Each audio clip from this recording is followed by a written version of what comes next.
At 94, Clint Eastwood finally breaks his silence on James Garner.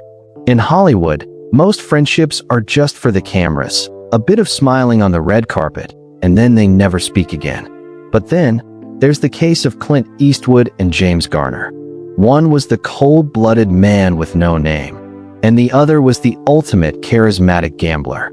They were opposites in every way that matters in Tinseltown. Yet, for over 5 decades, they shared a bond that they kept almost entirely hidden from the public eye. At 94 years old, Clint Eastwood is finally letting the world in on the truth of what happened between them.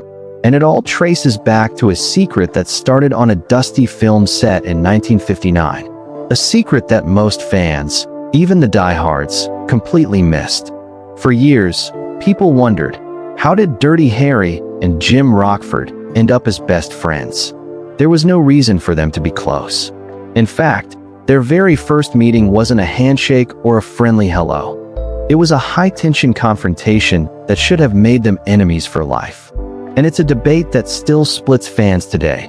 Are you Team Eastwood grit or Team Garner charm? Drop your vote in the comments right now, because what happened next in that 1959 showdown changed everything.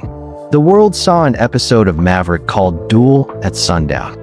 They saw a young, unknown Clint Eastwood facing off against the star, James Garner. But what the cameras didn't show was the reality of that fist fight. It wasn't just acting. That day on set, a spark of genuine respect was ignited.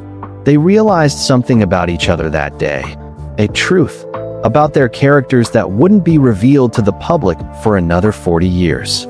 It wasn't until the year 2000 that the world finally saw the strength of that bond, when Eastwood personally made a phone call that surprised everyone in the industry. He reached out to Garner for Space Cowboys. He didn't want a star. He wanted the man he had been quietly loyal to since that first fight. And then came the moment in 2001 that left the industry stunned.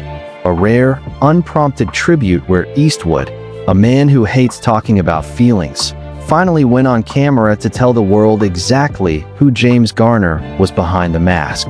Eastwood saw what we didn't. He saw a man who, despite the fame of the Rockford Files, was dealing with a heavy past and childhood trauma.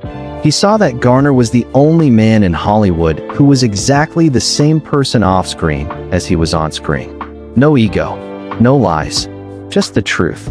And that, more than any award, is why Eastwood stayed by his side until the very end in 2014. Their story didn't need a Hollywood script because it was written in decades of quiet golf games and private loyalty. It's a legacy that reminds us that sometimes the best friends are the ones you'd least expect. Before you head out, I want to know where you're joining us from today. These two legends are loved from New York to London to Sydney. Drop your city and country below.